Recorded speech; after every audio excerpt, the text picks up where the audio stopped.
Hey everybody, welcome today. I'm Dr. Maggie Yu. I'm an integrative physician focusing our program our program on turning around autoimmune disease naturally. Today, we are discussing why hormones are the missing link and literally the holy grail that's missing in turning around autoimmune disease. And that's a big topic. What I would love for you right now, those of you who are joining us, is to tell me where you're watching from. It's great to know the demographic of where who's watching, where you're watching from, what autoimmune issues you struggle with. Go ahead and post in the comments. That's really great. And then if you can right now, give me a thumbs up, give me a wow face, give me a heart. That's great encouragement. I really appreciate that. And then go ahead and in the comments section, anyone that you know that's dealing with hormone problems and they're dealing with autoimmune disease issues that you think could benefit from hearing about this, put their name in the comment section. They'll automatically be notified that we are live right now. Today is a big question and answer session that many of you in our Facebook group has asked about hormones and have asked for the session. And those of you who are live watching this from our Facebook page, if you haven't joined our Facebook group, please join our Facebook group right now. We're going to be posting the link right below in the comment section to join our Facebook group. And join the Facebook group where we have tons of lives like this. We have tons of interviews with specialists and clients who've been through our program. So we're going to dig right in, and thank you so much for joining us, guys. The big question is, why are hormones the missing link? Why is it the holy grail? And I'm having Elsa here. I'm going to have Elsa quickly introduce herself. She works with our Transform team, and she's here to help moderate some of the questions with me. Hey there, I'm Elsa. I'm the one, when you set up a call, I'm the one you talk to. I'm the first touch. I'm also commenting in the Facebook groups all the time, reading a lot of the posts that you guys post about hormones and blood sugar and all the things. And so I'm excited to be here moderating and sharing your questions with Dr. Maggie, as well as ones that I hear often on these calls too. So we'll be getting into that. Hey, I'm excited. There's alumni joining us. Jody Hop, Pamela, thank you for joining us. They've just been through our program and they've learned all about hormones. So any alumni that are joining us, if you can give some feedback as to what learning how to test and understanding your hormone results and balancing them has, what their impact on your autoimmune disease have been, please post it in the comment section. That'd be great. Thank you. So first of all, why are hormones so misunderstood? Well, first of all, there's a total missing link. If you think about hormones, why is it, first of all, why do you think 80% of autoimmune disease sufferers are women? Only 20% are men. Why is it 80% women? The other part is, why does it mostly strike women after they deliver a baby or from the age of 35 to 45? Why is that a big a point of contention, a vulnerable period of time? And many of you know that when you have your cycles, your autoimmune symptoms get worse. So what's the issue? The issue is that hormone imbalances is a major trigger of either the new onset of autoimmune symptoms, like a new diagnosis, or far worsening of any existing diagnosis you have. You already know this. How many of you out there watching this already know and fit the cycle? Say me too down there and say me too and tell me why, okay? Because there's so many of you out there that have this exact pattern. I did. And nobody knew that it was linked to autoimmune disease or that it made my autoimmunity worse, okay? And if any of you know my story, I went into early menopause at the age of 30. I had postpartum depression, a lot of low thyroid symptoms. 10 years later, I went into early menopause at the age of 37. And it was through that battle that I finally figured out that I actually had an autoimmune disease and that it was the hormones that actually triggered the onset after I delivered the baby and around perimenopausal period. So the answer for women is women get the majority of autoimmune diagnosis because we have way more fluctuating and imbalanced hormones than men. We are particularly vulnerable because of childbirth and because of perimenopause and because of menstrual cycles. Ever heard that? You already know this, okay? So Pamela says, hormones was a big issue for me. Damn right it is. And nobody's listening, okay? Why? Well, first of all, until I am a conventionally trained physician. I've been in practice 22 years. And I was trained at UCLA, one of the top medical schools in the country. I was a family medicine physician and a really good one. But you know what? I had zero training about hormones. This is what I was taught. If you're menstruating, your hormones must be normal. Why bother testing? If you're not menstruating, your hormones are obviously low. Why bother testing? And I said that for 10 years until I came down with it. And when I came down with it, it was like an axe fell on me because literally my life stopped. I mean, at 36, 37 with an autoimmune disease of thyroid that I didn't know about, with severe symptoms from perimenopause and going through the loss of a job and a divorce as a result of all the symptoms relating with it. It was like the hailstorm. And the last thing anybody knew to do was to check for an autoimmune disease. And I had to beg for it. Okay. And nobody would check my hormones. So what I'm trying to tell you is, as a doctor, I was telling people not to test their hormones because I said, why bother? And the truth is, I was never trained. None of us are trained on actually how to test hormones. Did you know that there's actually specific times when you should test your hormones? If you test at any time if you're cycling, you can have really erroneous, not repeatable results that don't do you jack. Okay. If you're, so timing of when you test is really important. Also, the type of testing really makes a difference. There's big differences between blood, urine, or saliva testing. Okay. And there's advantages and disadvantages. The other thing too is that a lot of times, even if you were lucky enough to get tested, you're just told that your levels are normal. Well, normal has nothing to do with understanding hormone balance. Okay. You could have two hormones like estrogen and progesterone that are in the normal range, but one's high normal, one's low normal, and you could be totally jacked. Okay. This is a condition we call estrogen dominance, which we see a lot of. And it's a huge problem in triggering symptoms and autoimmune disease to be way worse. And that's just one of the patterns. There's many other patterns people in our program know. Deanna, yes, thank you. Deanna's been as an alumni through our program. Thank you for all the hearts, everybody. And Deanna says, me too, right? People who've been through our program just know how dire the landscape out there is for hormone testing. Doctors out there have no clue how to test for hormones unless they're functionally trained or naturopathically trained. And even then, that doesn't mean they know the impact of these patterns on autoimmune disease. That's huge. So one of the things I love teaching people about in our program is about proper testing. It's really important. Number two is understanding these patterns. Each person may have a different pattern or multiple patterns. And number three is teaching them the impact it has on their autoimmune disease. That's a huge part. Okay. And once you understand the impact on the autoimmune disease and the hormones, then what are the tools it takes to balance hormones? You got to balance your hormones. So for me, hormone balance is a huge, huge linchpin in our program. So many women going through our program have basically their questions and prayers answered by actually dealing with the hormone issues. Now, those of you that are watching right now, please start posting your questions in the comment section. As long as if there are questions coming in, I'm going to stay longer to answer them. So if you want to hear answers here, you start posting the questions right now.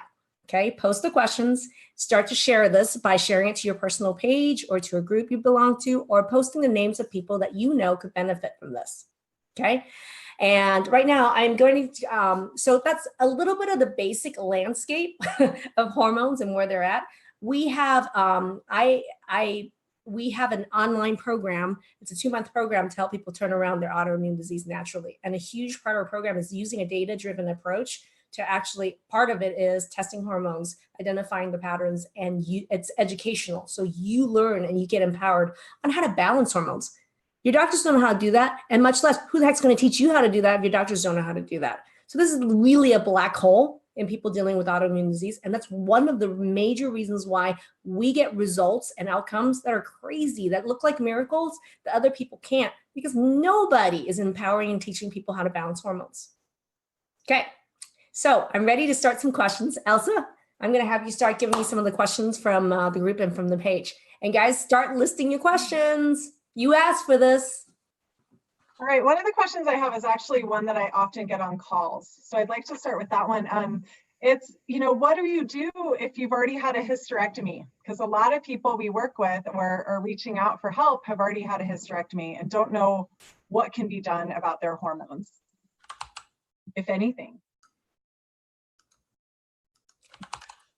Sorry, give me 1 second. No, that's okay.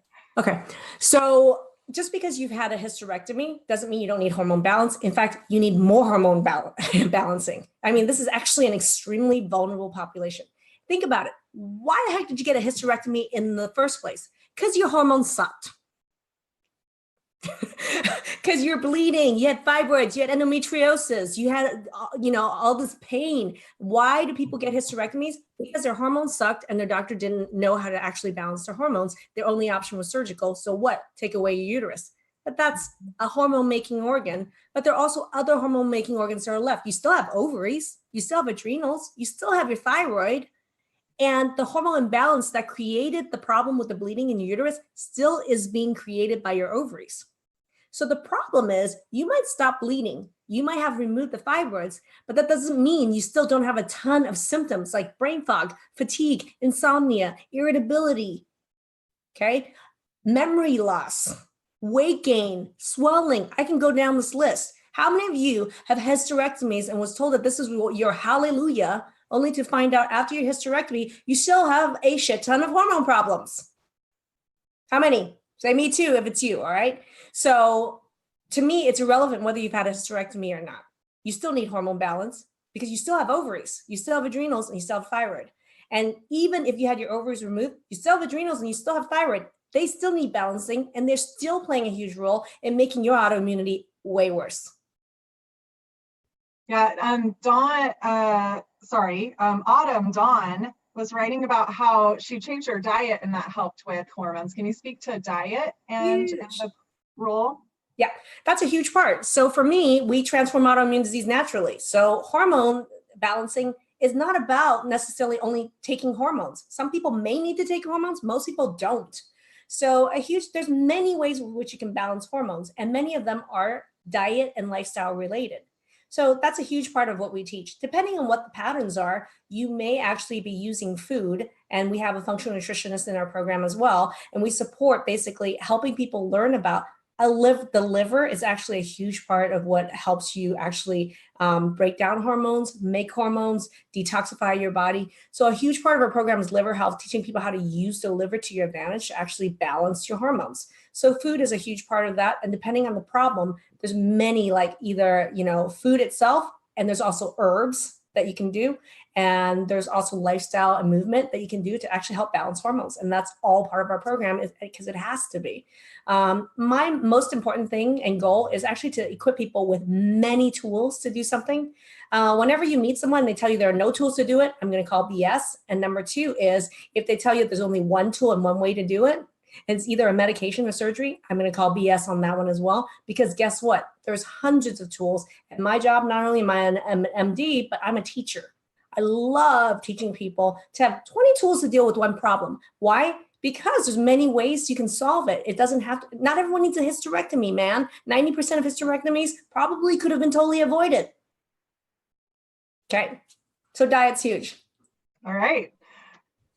And Jennifer Trilio is asking, can hormones be causing my blood to show severe rheumatoid arthritis but no symptoms? Can hormones cause your blood? So can it make a blood test be crazy high, even though you have no symptoms? Well, the answer is yes, yes, and yes. Because what I talked about was that hormones is a huge hidden trigger of autoimmunity. That's why if you actually look at the average age, most women come down with autoimmune disorders between 45 and 50, right around menopause, okay? Most common diagnosis of Hashimoto's right around postpartum. That's when you deliver a baby and deliver your hormones, right? Basically, you have a huge hormone drop. So what we find is that when there's big hormone change times, it can trigger the test to come back positive much greater and easier than other times when your hormones are balanced. So it can be a very easy time to tell whether you actually have an autoimmune disease or not, for better or for worse. So it's just a trigger. It's a huge trigger. So right. Yes, it can make blood tests positive. Awesome. So Jody Shipley Bemrose asked, do you use the Dutch test? So that's just a urine test. So I've used many different types of testing in my career. Again, there's advantage and disadvantages. So Dutch is a urine test, and there's companies that do saliva testing, and regular laboratories can do blood testing. I have used all three in my career. Yeah, and they could all be equally as good depending on the situation and the expertise of the provider involved.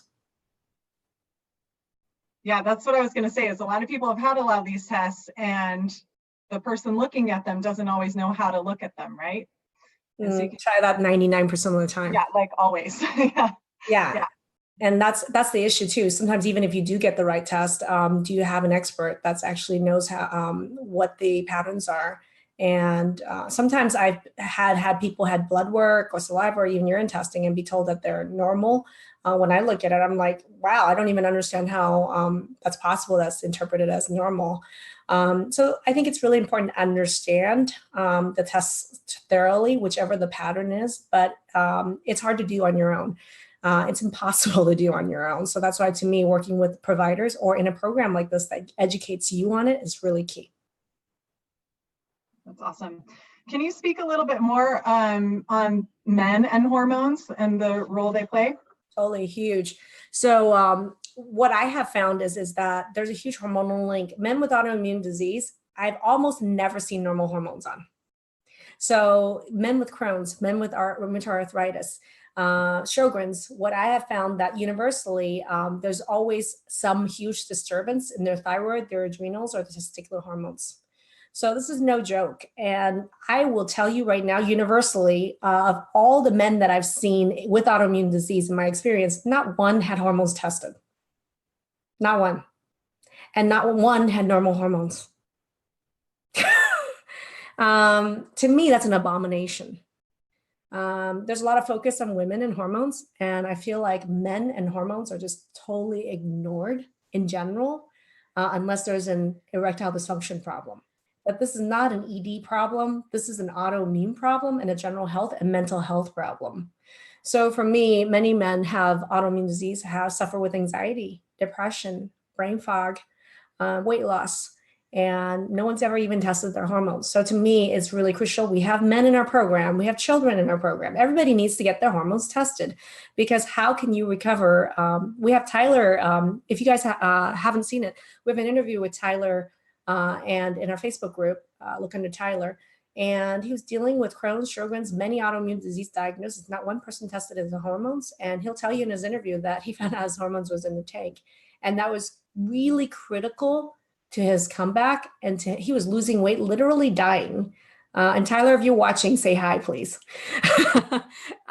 Literally dying. And when his hormones was addressed and he started to actually get normalization of his hormones, he started to gain back healthy weight, go back to the gym, and feel like a normal human being again, with mental health improvements as well. So this is a huge area that's ignored in men, and it can't be. And that's why, for me, it's a crucial part of why this is a key part of our program. Great, thanks. Carrie Porter is asking, what options do you recommend beyond diet lifestyle changes for hormone imbalance issues? Sure.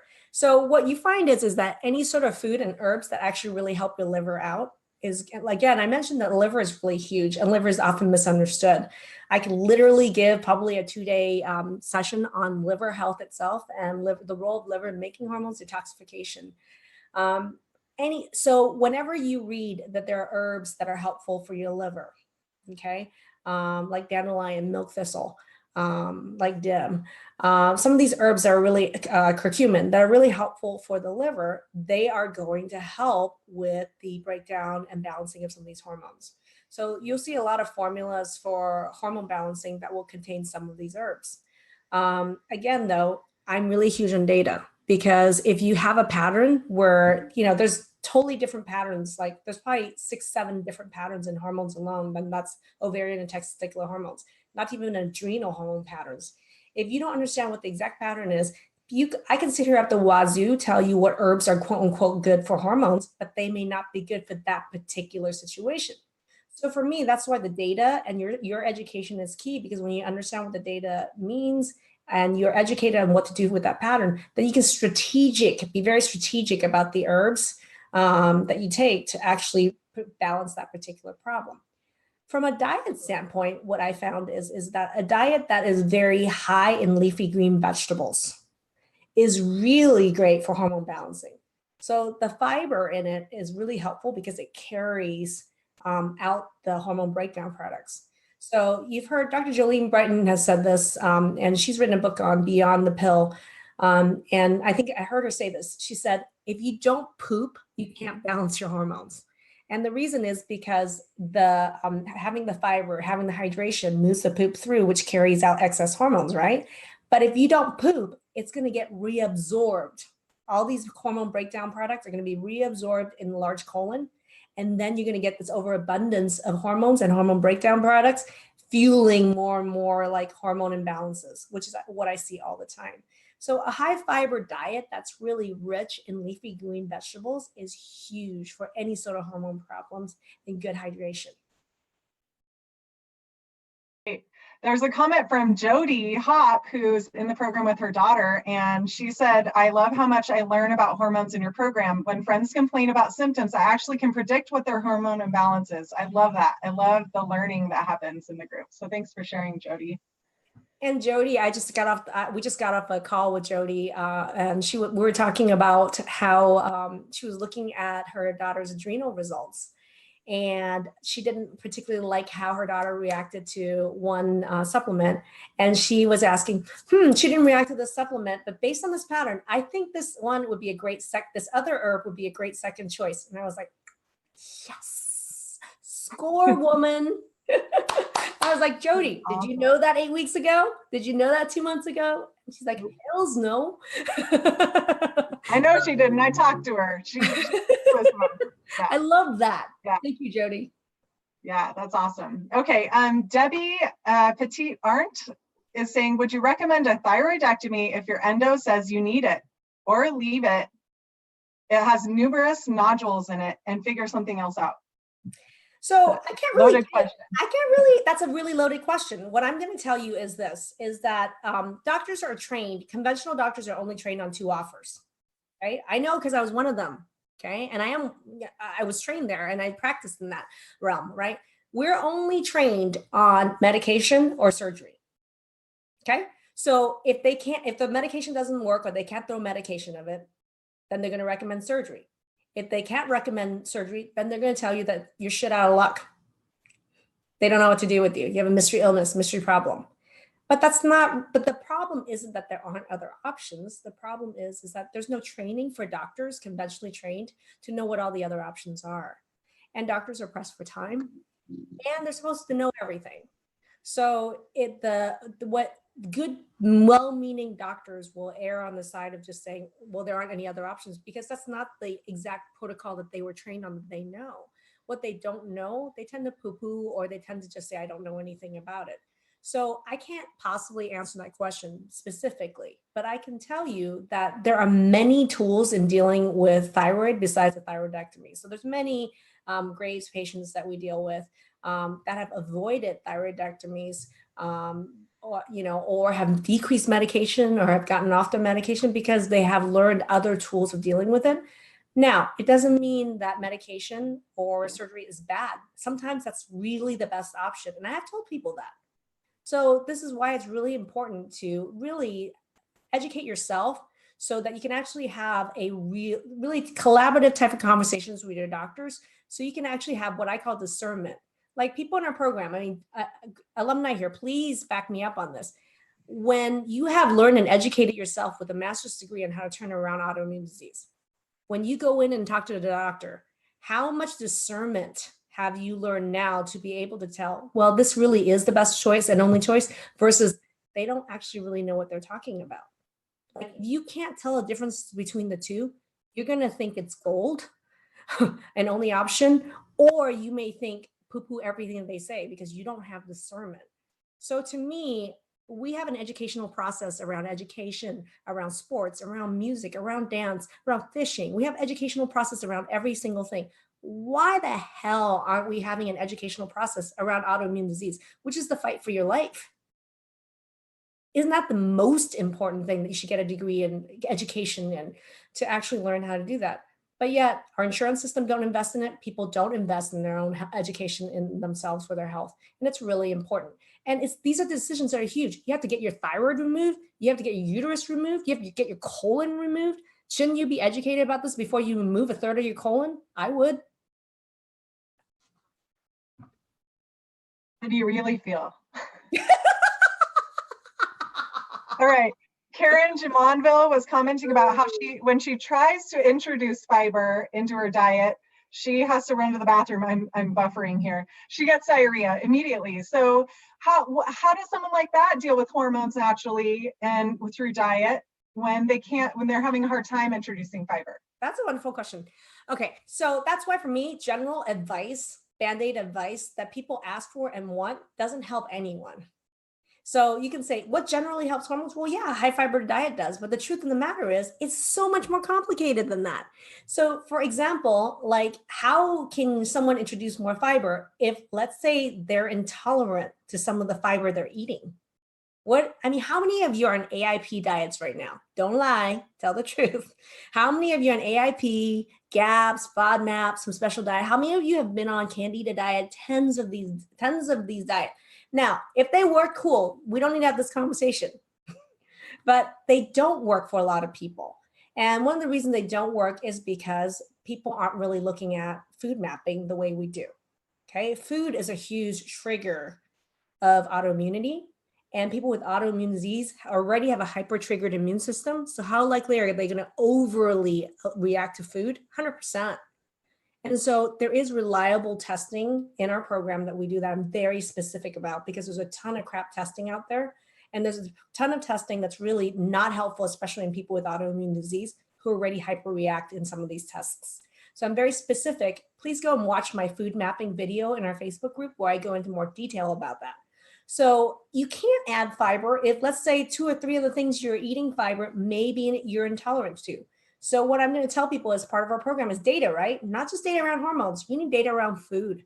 So when you know the data around food, which foods are causing you problem, you know, using data, what to strategically remove, and more importantly, what to strategically add back in. People going through our program after years of elimination is adding back tons and tons of food and getting better, not having diarrhea.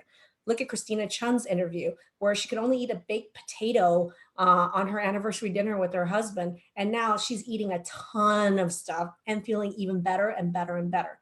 Where can you see that in autoimmune disease? Add more and more food in and feel better. This is almost the opposite of what's being taught out there, which is eliminate, eliminate, eliminate. I'm telling you, you need to get data and very specific data with our food mapping process so you can use it, so you can actually then use food, not only to make your gut symptoms better, but to then be able to incorporate foods and herbs in that balance your hormones. Can you speak to the impact of long-term use of birth control pills? Because I see that a lot on these calls that I go on. A lot of people are, feel like it started around the time that they started going on birth control pills. Can you speak to that? Yeah. So what happens with birth control pills, if you guys want to understand a little bit about what birth control pills are, is that birth control pills are synthetic estrogen and progesterone at crazy high doses. Why? Well, it's because when your body registers high level of hormones, then it suppresses your own production of your own hormones. So then that's what shuts down ovulation. That's why it works very effectively as birth control, because it's really high doses of hormones designed to suppress natural hormone production and ovulation. But the problem with these really high level of synthetic fake hormones is we really don't know the impact of all these synthetic fake hormones on the body. We know that it works for birth control, but more and more studies, more and more experience from people are showing that these high doses of hormones, first of all, can irritate the liver because your liver keeps having to detox a lot of these high level fake hormones. Second of all is that you could think of fake hormones as, I call them promiscuous hormones. So what they do is that they're not like your natural hormones that fit lock and key into your receptors. Okay? They are designed so that they look similar enough to be able to fit into the hormone receptors and block them, right? Occupy them and block them. But at the same time, they can then, because they look kind of like this and kind of like that, they can bind to multiple receptors throughout your body and have a lot of unintended consequences, and of which we're just learning about. So I recommend, if you're going to, this question about birth control pills, and if that's your issue, get Dr. Brighton's book on Beyond the Pill, which is really great. She goes into a lot of data also too, talking about how birth control pills really contribute to horrible gut issues. So it really affects the bacteria in your gut. A lot of hormone problems are actually linked to the changes in gut flora, gut bacteria. So it really messes with the gut bacteria in the gut. Furthermore, what it can do is it can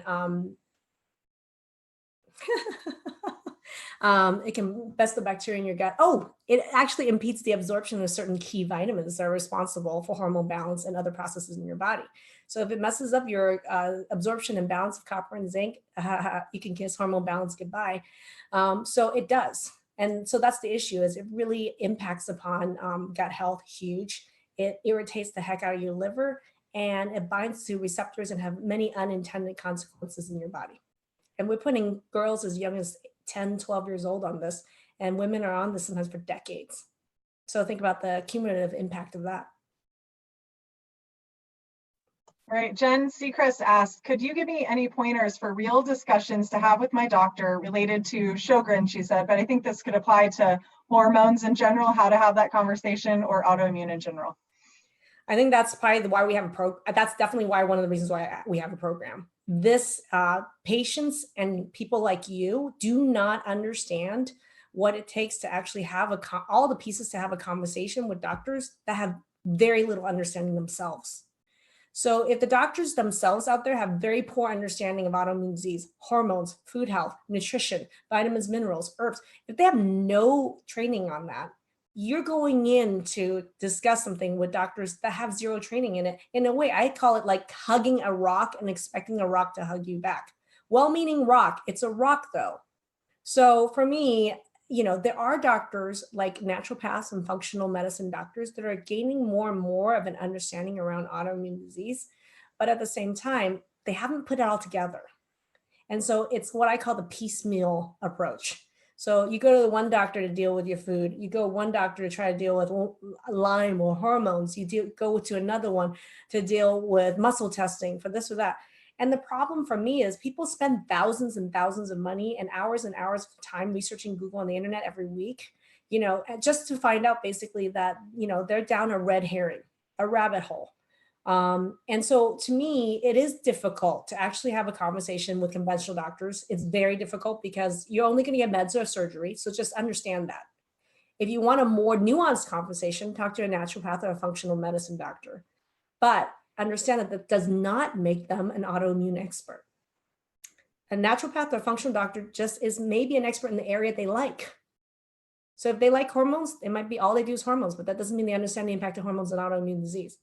So that's why for me, it's crucial. If you watch my training in my Facebook group on how to kill Godzilla, I go over a exact 5-piece recipe, which is our protocol, on all the 5 pieces that you need to put together and work together and integrate together and get data on, that you get training on to absolutely master what it takes to turn around autoimmune disease. Why? Because when you're the expert, you get to be the pilot. You actually get to go in and you can tell they're faking it if they're like just poo-pooing you, or they really are willing to collaborate with you. So this discernment requires your education yourself on what it takes for you to earn some stripes and a master's degree on this. So then you can go in and then have a conversation, and then you can start looking at which of the doctors I need to hire, which are the doctors that I need to fire. What is my A team look like? Right now, the blind can't lead the blind. All right, I just want to read a comment. I love this comment over on the Facebook group. It's Kesa Wilmeth said, shit out of luck. I love that she said that because that's how we feel.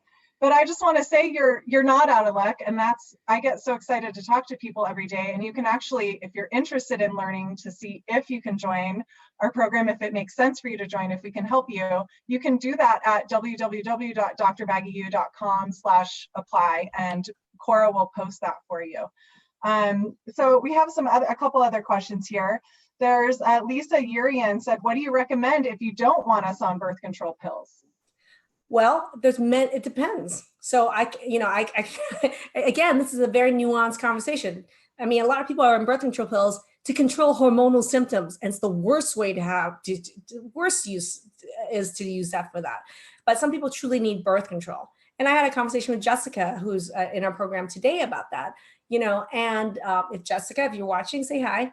But it's a very nuanced conversation because there's many options. There's IUD, there is the Mirena IUD, which is a little bit of hormones in there. What's the nuance in that? A lot.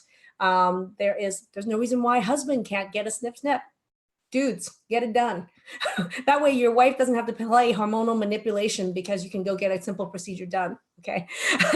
But there's many, but if you're using birth control pills to control hormonal symptoms, that is the worst reason to stay on birth control pills. I would absolutely recommend that you read Dr. Brighton's book, but you also work with a functional or naturopath provider to look at all the other options that you have to balance your hormone symptoms and not take birth control pills to do it. That is the absolute worst option.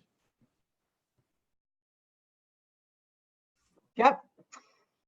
So I don't have any more questions right now. If you guys have any questions, post them because we're going to wrap up as soon as they stop coming in. One other, I get a lot of questions about like post-menopausal women, like what to do about that period of life when you're past the menopause phase. I love that because I went into menopause at age 37, guys. Okay. So a little bit of my story with that was that I went to early menopause at the age of 37. And they wouldn't test my hormones. They wouldn't test me for anything. They didn't even check my thyroid. And I was not tested for autoimmunity. And my life was falling apart. And not only was I shit out of luck, I mean, I lost my job and went through a divorce. I thought I lost my mind. And so for me, it was by necessity that I had to learn all about hormones. It was literally the fight for my life. And so it's no joke. When I say shit out of luck, it might sound like it's a joke, but this literally ruined my life in a lot of ways. And I had to learn it because it was the fight of my life. And what I found was when I discovered that it was autoimmune, okay, and I was diagnosed with Hashimoto's, which is autoimmune of the thyroid. Little do you guys know that also means you have autoimmune attack against your ovaries and your adrenals, which is why our hormones also suck, because your ovaries and your adrenals look just like your thyroid. Law. Anyway, so I figured out that by working on autoimmunity, by basically working the protocol to actually reverse all of the attack on my autoimmune targets, guess what? I came out of menopause. Because you know why? My ovaries were not dead. They were being attacked like crazy with autoimmunity. And when I removed the autoimmune attack, they weren't dead.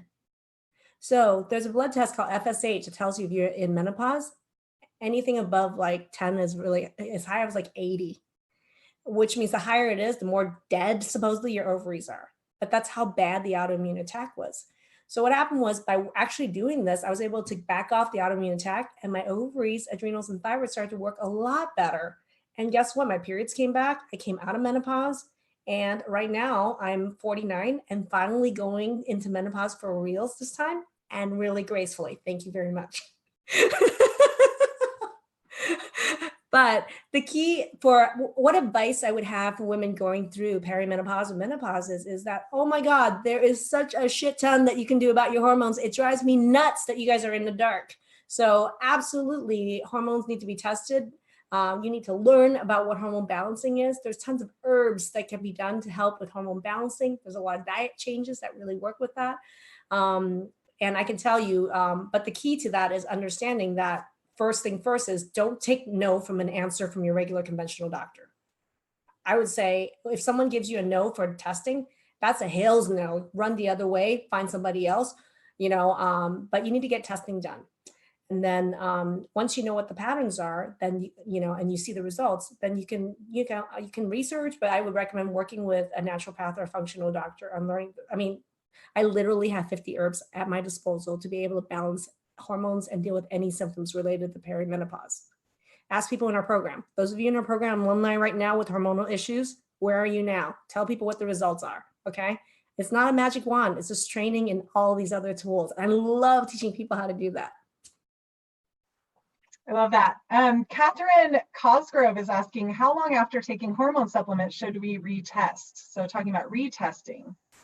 It really depends. So a lot of times some providers will just use symptoms and based on symptoms, they'll adjust your hormones or they'll adjust your herbal supplements.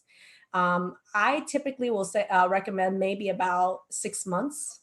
If you've been taking supplements for 6 months, I would say it's a good time to retest to see where they're at so you can understand what changes have happened. That's one method to do it. The other method to do it is by symptoms, which some providers and some people do as well. Awesome. So Marcy Morgan just posted, my regular doctor wouldn't test me. My functional doctor did. Thank God. Yeah, that happens all the time. She also posted a question earlier about the herb she's trying to take causing reflux and how to deal with that. Well, that's the whole point is that to me, I think it's really important for people to understand about botanical medicine is that herbs are just medications that are natural. Okay. It's not like, you know, so they're just other tools. They're just natural. Like aspirin is actually natural. Okay. So herbs, botanical medicine is just natural medications.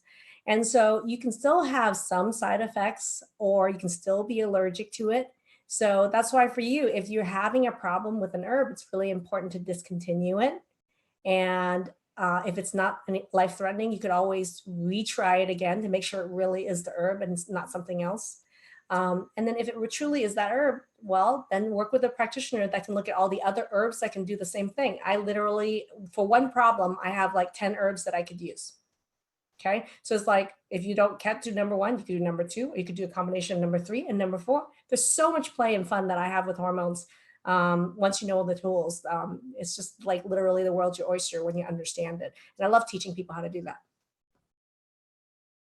Awesome. We have so many alumni watching. There's Jody, there's Clarinda, there's, gosh, I just saw Laura's in here. I saw Shayna. So many people. Thanks for tuning in. I love seeing you all in here and just continuing to want to learn more and more and more. It's awesome. So I don't see any more questions in here, Maggie. Awesome. So everybody, I hope this was helpful. My ask for you right now is that if you know somebody that's dealing with autoimmune disease, men or women, you know they're dealing with hormone problems, put their name right now in the comment section so you can share it. Okay. Raising awareness is key. People need to know that this is a dealable Godzilla with the hormones and with their autoimmune disease. So go ahead and share it right now and give me a thumbs up. Give me a heart. I love it. If you want to learn more about our program, you can always go to drmaggieyu.com. We have a training that you can watch that gives you basically the 5 steps to our protocol that I talk about that you have to conquer and put together. Thank you to all the alumni for joining us. Yes, they're real people in our program. They've graduated. They're doing great. They're in the comment section. Love you guys. Thank you so much. And if you want to book a call with us, we also have the link, and it's the apply link. You can click that link and you can book a call with Elsa. She'll be the one you're talking to learn more about our program so we can learn more about you. Have a great night, everybody. Thank you. Night.